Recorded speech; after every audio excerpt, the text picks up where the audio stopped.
Good afternoon. Thank you very much for joining us this afternoon for the update on Hurricane Sandy as it approaches. I want to thank all my colleagues who are here today. We have had an unprecedented level of cooperation from the federal, state, and local level coming together to prepare for this very serious storm. We have Congressman Tim Bishop here, who will be speaking in a few minutes.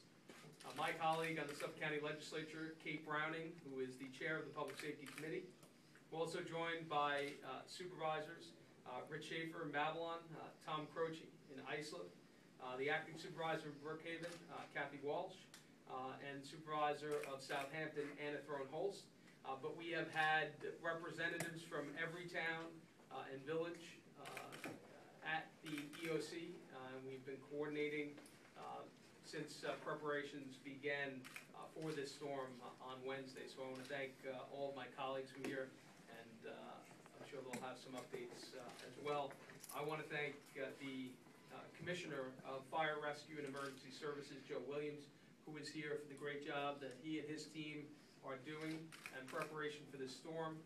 As well, we have Chief of Department Jim Burke here, representatives from the Suffolk County Sheriff's Office, police agencies throughout Suffolk County that have been coordinating with us, and we also want to recognize John Miller, the director of the Red Cross. They have been doing, as they always do in these type of events, yeoman's work, and we certainly rely on the Red Cross to a great extent when it comes to a crisis like this. This is a very serious storm. But as I said earlier, we have had great coordination at all levels of government. I was with Governor Cuomo this morning at the Nassau County EOC with County Executive Ed Mangano, and the governor has assured us that all state resources that we require will be made available to us here in Suffolk County on Long Island. I know they are staging at Republic Airport, and equipment and supplies have already been provided. I again want to thank all of my colleagues and all the agencies that we have been coordinating with. It has been I think, very outstanding job. We have a lot of work ahead of us, and because of the nature of our government structure here, coordination is absolutely critical, and that's what we're seeing a good example of here. All storms, without question, I think I certainly can speak for all the supervisors here and emergency managers. Every storm is different, and every storm is unpredictable. But I think this one is, for a number of factors, more unpredictable than anything we have ever seen before. I was just off the phone with the National Weather Service, and it's clear that the trajectory of this storm may represent a worst-case scenario for Long Island. It is expected to come in central or southern New Jersey, which puts the worst parts of the storm facing Long Island. And because it is coming in at essentially what is an angle, hitting mainland at an angle, it has the effect of putting those worst parts of the storm on Long Island. So starting tonight, around midnight, we expect to see tropical level winds that are sustained, that will last for a period of between 24 to 36 hours following that. If you have been outside today making preparations, you can already feel the winds. We've had gusts of winds reaching already in certain areas that tropical storm level. At the height of the event, which we expect tomorrow, sometime late Monday afternoon, evening time, we are looking at sustained winds of 50 to 70 miles per hour, with gusts up to 80 miles per hour or more. There are many elements, as I said, coming together to create a potentially very difficult, if not devastating, storm event. You have, obviously, tomorrow a full moon, astronomical high tide will be occurring. You have, because of the angle of the storm and the winds that we are talking about, pushing the water against the South Shore and the North Shore into the bays, of that wind doing so. You have expected surge of between 6 to 11 feet of water on top of that high tide tomorrow evening. And because of the length of this storm, unlike a typical hurricane that will blow in and blow out fairly quickly, this storm is staying with us for a long period of time, much longer than a normal hurricane event. Therefore, you are seeing that surge and that water surge occurring through 3 different high tide cycles, and the problems associated with that in terms of flooding and other issues. Because of the winds and because of the sustained nature of the storm, the wind and the rain, we're likely to see more fallen trees. The foliage is still on the trees. So again, the potential for downed trees, blocking roadways, knocking out power is significant during this storm event.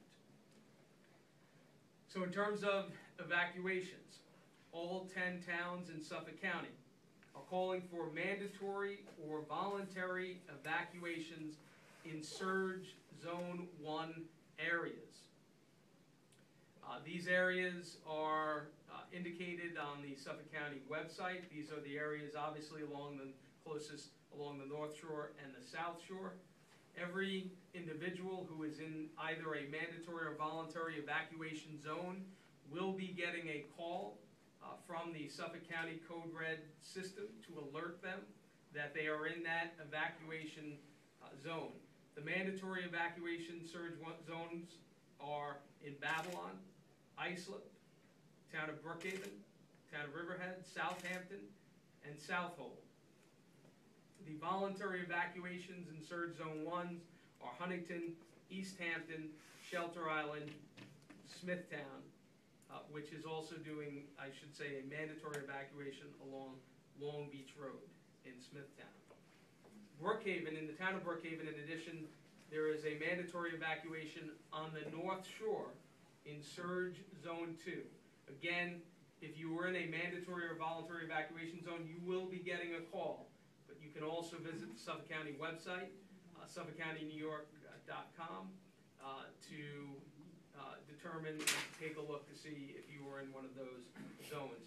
In addition, in the town of Brookhaven, there's a voluntary zone 2 on the South Shore evacuation. In terms of trailer parks, the towns of Islip, Babylon, Riverhead, Southampton have called for evacuations of trailer parks in those towns. As I said again, the website is SuffolkCountyNewYork.gov instead of .com. I apologize. Shelters. As I said earlier, the American Red Cross is doing a tremendous job. We are coordinating with them on shelters. We announced yesterday that 3 general population shelters are open in Sachem East High School, Hampton Bays High School, Brentwood High School, Sonderling Building, and tomorrow morning starting at 8 a.m. we will be opening an additional shelter with the Red Cross, the Eastport South Junior High School, tomorrow morning starting at 8 a.m. Each of these shelters has a capacity over 1,000 people. So we have a significant amount of shelter capacity. There were also 2 pet-friendly shelters that we announced yesterday at the Brentwood Rec Center and at Suffolk Community College in the Eastern Campus in Riverhead. With regard to transportation, as was announced earlier, the Long Island Railroad is shutting down service as of 7 p.m. tonight. Service east of Spionk and Ronkonkoma has already been suspended. Suffolk County buses will be shut down as of 6 p.m. tonight and will remain out of service until further notice, but you can expect that they will remain out of service through Monday when we will provide further updates on that. Suffolk County buses are also part of evacuation plans. County facilities, all parks were ordered closed as of 6 p.m. today. Campers and boaters were evacuated from marinas and our campsites as of noon today. and all county health centers and mental health clinics will be closed until further notice. In terms of general warnings or advice, the decision to evacuate or to shelter in place should be made today, that determination. Tomorrow, if people have decided to shelter in place, they should stay home, they should stay indoors if they can. There, as we said, will be high winds tomorrow. We can expect at sunrise tomorrow that we have these sustained tropical force winds that will be escalating as the day goes on. We should be taking the time today also, anything that is loose in our yards that could be propelled by the wind, that could be a danger, should be tied down or placed indoors if possible. As I said earlier, this is a very serious storm, and it is an unpredictable storm. And it is clear now that we are in the path of the hurricane in a way that places some of the most difficult elements right on our doorstep. Again, I want to thank all of the agencies that have been involved, and particularly thank our volunteer firefighters, EMS workers, again, for the tremendous job that they do every day for us, but particularly in events like this. And with that, I'm going to ask our Congressman, Tim Bishop, if he can come forward. And again, we've been working closely together. This is an event that requires a response of multiple levels of government and agencies, and the Congressman has been here with us and supporting all of our efforts. Congressman? Thank you very much. I want to start where the county executive left off, and that is by thanking our volunteer fire service, our EMS services, and I also want to thank our police forces at all levels of the county, the town, and the villages. On my way here, I stopped into both the Southampton Town Police Department and the Riverhead Town Police Department, and they are hard at work and gearing up for a long siege, and we're lucky to have such dedicated people. With respect to the federal government, Governor Cuomo has asked the President to declare a state of emergency for Nassau and Suffolk counties. That is the trigger for the involvement of the federal government, that is to say FEMA. I certainly will push for a very speedy approval of the request from the governor. It certainly is well founded, and I'm sure I will be joined in that by my colleagues in the Long Island Congressional Delegation. The operating philosophy of FEMA is that local government, they hope will be self-sufficient for 72 hours. I am assured by Commissioner Williams and by County Executive Malone and all concerned that Suffolk County is prepared to do that, and the federal government, or FEMA, will be moving supplies and materials into position to pick up depending on how long the storm lasts. The other principal involvement of the federal government is after the storm, with respect to reimbursement to municipalities for the expenses they incur. Depending on the severity of the storm, there can be reimbursement to individual homeowners, and there is also a program called hazard mitigation, which also has is dependent on the severity of the storm. But I certainly am determined to see to it that we bring the federal government to the table, and we keep them here as long as their good services are required. Thank you, Congressman. And I want to ask my colleagues at the town level to come forward to add anything. The rubber really meets the road at the town level of government, that's for sure, and they will be dealing with, as we all will be, but particularly at the town level, the village level, dealing with the impacts that will occur from this storm. And we've had really, I think, a tremendous level of coordination and cooperation with all of our town governments and local governments. So I want to ask them to come. We'll move west to east, I guess. Supervisor Schaefer, then Supervisor Croce, Supervisor Walsh, and Supervisor Throne-Holst. I hope that's not how the water's running. But from the town of Babylon perspective, let me just say I've been working with our three village mayors, Mayor Scordino and Babylon, Mayor Brennan and Lindenhurst, and Imbert in Amityville, we've declared a mandatory evacuation, as the county executive mentioned, in Surge Zone 1, which is pretty much those areas south of Montauk Highway, as well as the Barrier Beach Islands. That includes the 2 trailer parks at Gildersleeve and Frontier Park, which are in the hamlet of North Amityville. In addition to some particular things with the town government will be operating tomorrow, so town personnel need to show up because we need to be available for our residents. We're working closely with all of our volunteer fire departments as well as emergency rescue in Wyandanch Wheatley Heights, and we're going to be having our next meeting at 8 o'clock tonight to continue to monitor the storm and coordinate our response as we get into the heart of the storm. In terms of garbage collection for tomorrow, we'd urge residents not to put their garbage out. The garbage collectors will be out, but we may be needing them to be doing other things other than picking up garbage, so we'd ask that you keep that in for the next couple of days until you get further information from the town's website. Finally, the town hall annex, which is located on Phelps Lane in North Babylon, is not going to be a shelter, but it is a place of safe haven.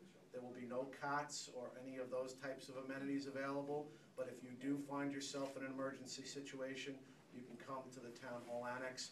I'm also told by Lindenhurst Village Mayor Tom Brennan that the Lindenhurst High School will also be made available at some point tomorrow as a place of safe haven, and that information will be available on the Village of Lindenhurst website as well as the Town of Babylon website. And finally, I want to thank the county executive for bringing us all together and coordinating the response from the towns. Thank you, Supervisor. Supervisor Croce? Thank you, County Executive Balone, and to Commissioner Williams, thank you for the support for the town of Islip. Ladies and gentlemen, this is a time when we have the ability to prevent loss of life and damage to property, and we should take advantage of these hours. The weather is quickly turning, and the county executive laid out the kind of storm that is approaching. Based on that information, in the town of Islip, we have ordered a mandatory evacuation of the Fire Island National Seashore. To my friends who are out on Fire Island, this is not a time to test the natural levee that is Fire Island. This is a time to seek high ground on the mainland and to shelter. We've also asked for mandatory evacuation of our Surge Zone 1 areas south of Montauk Highway, and those areas can be found on the county and town websites. Long Island MacArthur Airport, our carriers, the town of Islip Run Airport carriers have told us that the last flights out will be at 5:45 p.m. this evening, and they'll be suspending service until that time. This is not a routine storm, and we shouldn't take any storm as routine, so this is a time to take vigilance. Even if you're not in one of these identified storm surge areas, if you can walk to the water or see the water south of Montauk Highway, this is a great time to go and visit family north of Sunrise Highway and to take advantage of the time when the weather is good to make that trip. You can look into all of the different areas that we're going to be evacuating on our town website, as I said, at www.townofislip. That's all together, townofislip-ny.gov. You can also call our Emergency Operations Center, which is now being manned 24 hours a day, 7 days a week, and that's at area code 631-224-5380. We have 4 mobile home parks in the town of Islip, which we also asked for mandatory evacuation, and we're hoping those evacuations, people will take advantage of the good weather now before we start seeing rain and wind.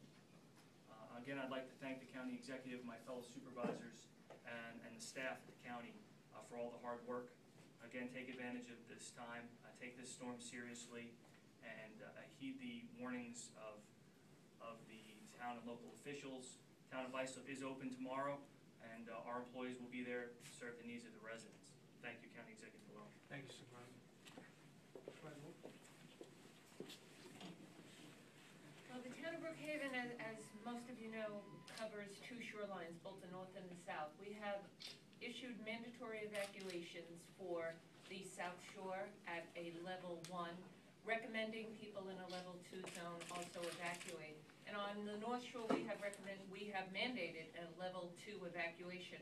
Some of the language being used today is very strong, and I think hoping that we were not going to have to use it.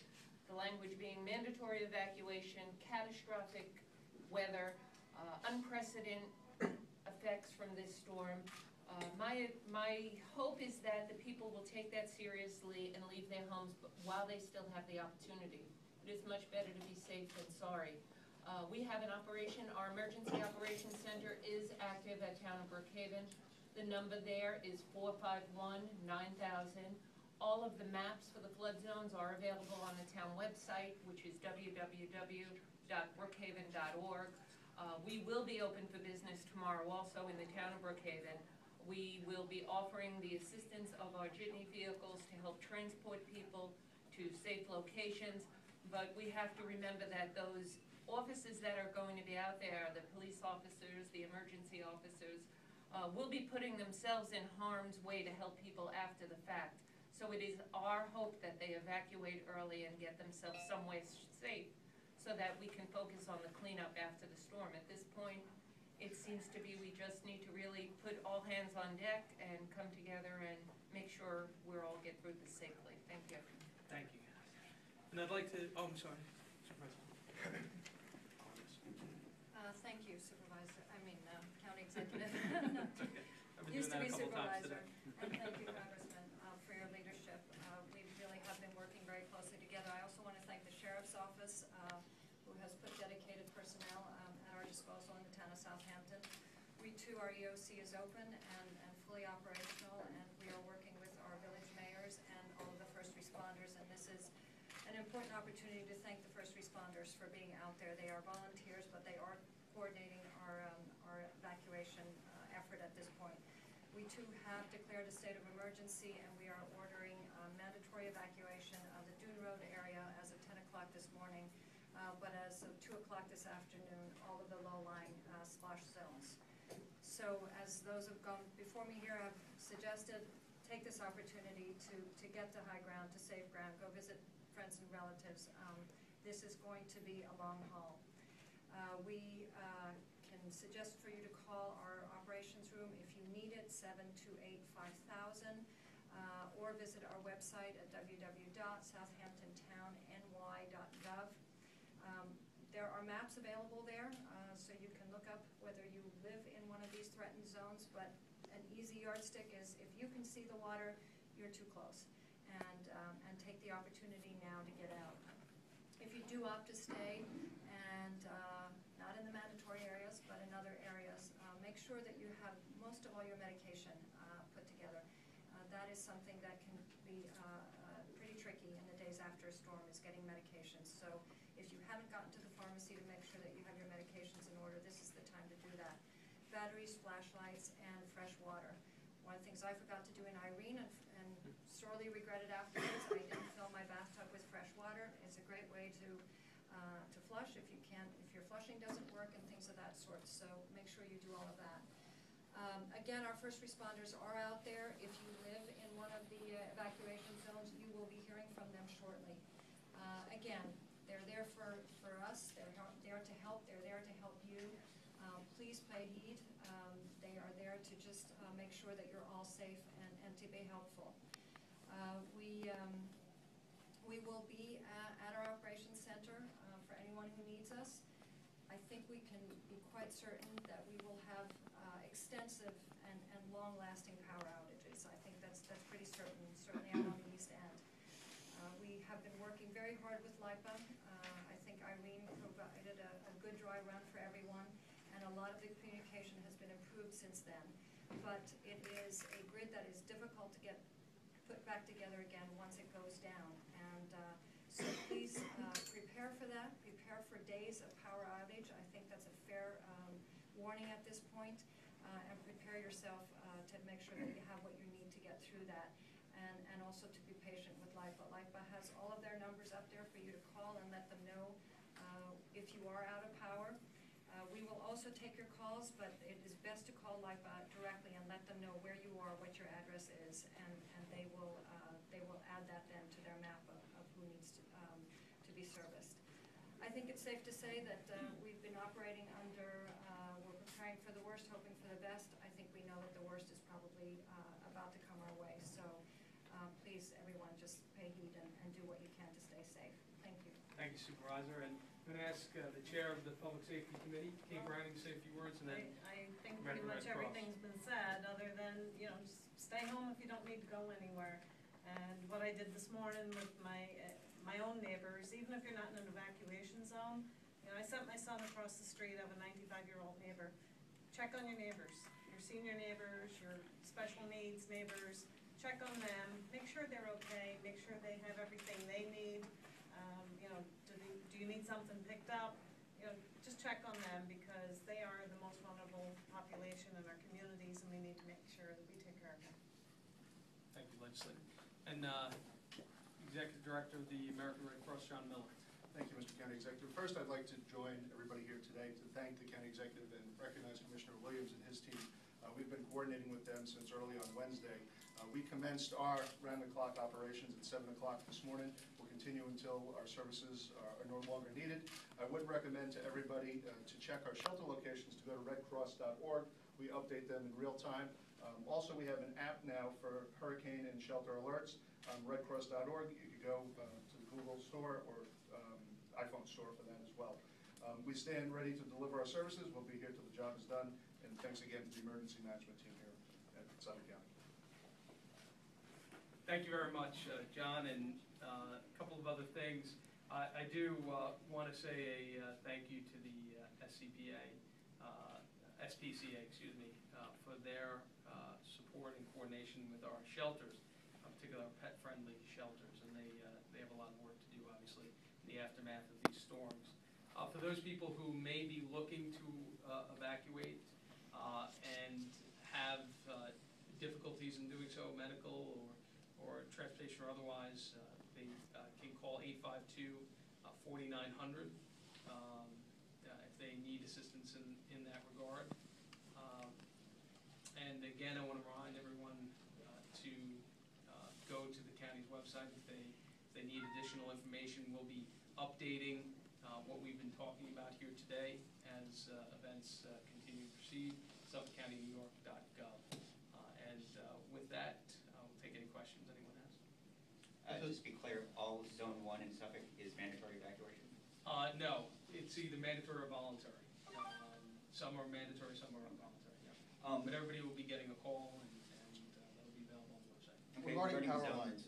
2 in Brookhaven, why, I just don't know, why is the North Shore being so hard hit in Zone 2?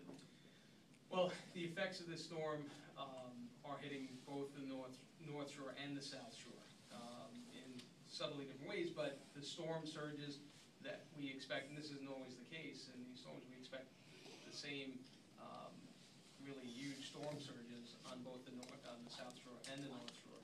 I will say this about the towns. The county with the towns, they will be embedding crews with the towns, so as they're out there doing their work to clear the roads, because they have the responsibility of getting those roads cleared for emergency vehicles, and those trees that are wrapped up in the wires, the towns will be out there in coordination with LIPA, being able to remove those trees, and LIPA can cut down those wires and help expedite their work. Please explain a mandatory evacuation process and what the people in those zones will experience this evening. Well, mandatory evacuation basically is the highest level order that we can give, and it is intended to send the message that this is a very serious storm, that we are recommending all levels of government in evaluating the storm are recommending that you evacuate your home to be safe. Again, we are preparing for the worst, hoping for the best. Nobody is being forced from their homes, but everyone who is in that zone, as well as the voluntary evacuation zones, will be notified that they are there. And again, the message is, while there is time to make alternative arrangements, this storm is a very serious event, and we are with the highest level possible urging people to in those zones to make other arrangements Will they for just their safety. Will they just be getting phone calls, or will they get a visit from? They will not be getting a visit unless on a case-by-case basis that is necessary. But basically, we'll be reaching out through the media and through, obviously, the code red system in the county to alert every single resident that is in that zone. And we urge people In the to, town of Southampton, they will be getting a visit. yeah. Yeah. And also, what we Can you are. step to the mic? Right, Yeah, go ahead. In the town of Southampton, they will be getting a visit, and if there's no one home, we will be posting a sticker on their doors so that they are aware of it. And the message that we're sending more than anything else is, if they don't get out, we may not be able to get to them when the going gets really bad, and that's what they need to be aware of. At some point, we can no longer be held responsible if roads are impassable and things of that sort. So people are really taking their own safety and security and lives into their own hands if they don't get out. Just in Town, the Amityville Village Police Department went out into their Category 1, Zone 1 area this morning, as well as Battlefield Village Fire Department, Lyndhurst Village, West Battlefield, Copeg. Those are all servicing the areas down there as well. So, and in terms of just, Dave, your follow-up on the mandatory question, again, and I want to stress what the county executive said, we're not ordering, we're telling them that we are not going to be able to respond if things get bad. So that's why we're issuing the mandatory evacuation. They'll make their own decision, but we would urge them to get out now while they can. And I think it's important to note that, you know, the first responders who are there and, you know, make every effort to help save people's lives or to rescue people, to the extent that, you know, evacuation orders aren't heeded, there's the potential of you're putting some of those first responders at risk. So that's why we urge that. I also want to note that we're talking about down power lines. People is very important. If you see a down line, you should automatically assume that that is a live wire. You should not seek to approach it in any way whatsoever. We want to avoid any accidental deaths, the result of these down wires. So that's very important as well. Any other questions? There was a 2 p.m. evacuation order for Fire Island. Is there any update on where things stand with that, or are there? Sure, the last ferry off of Fire Island was at 2 p.m. Going over to Fire Island. The last one leaving should be leaving approximately 5 p.m. We've asked for all residents to be off Fire Island in the town of Islip at that time. We've additionally have shelters open, and those locations are again available on our website where those individuals can go. The power will be, LIPA has told us that they're shutting down the power on Fire Island. So in the evening hours, it's going to be more difficult to evacuate by vehicle for those year-round residents who have vehicles. So we're asking them to, before the weather conditions start to deteriorate rapidly, and they will in the evening hours, to please go ahead and evacuate Fire Island. Do you have an estimate of how many people have chosen to weather out the storm on Fire Island? You'd have to talk to the village mayors for that. Our estimates are varied at this point. There will be very few people left who've decided, most of them are year-round residents who have come to Fire Island to close their homes and have returned to the mainland and are evacuating. They realize the severity and the potential wave effects that could occur on Fire Island, and we want to be sure that every resident is off as soon as possible. Yeah, basically. No, I would say basically the same thing. I mean, we will be running the ferries out of the Brookhaven terminal. They will stop at 5 o'clock, and we're hoping for all the homeowners and residents out there to be off the island and no one decides to try to ride out the storm because we won't be able to get to them. Great, thank you. Any other questions? Thank you. Okay. Just out of curiosity. Last point I want to make, as some of the supervisors said, county employees will be at work tomorrow, should report to work tomorrow. We are here to serve the public. That is our role. So in this crisis, we will be reporting to work. Sorry, John. I just wanted, Board of Elections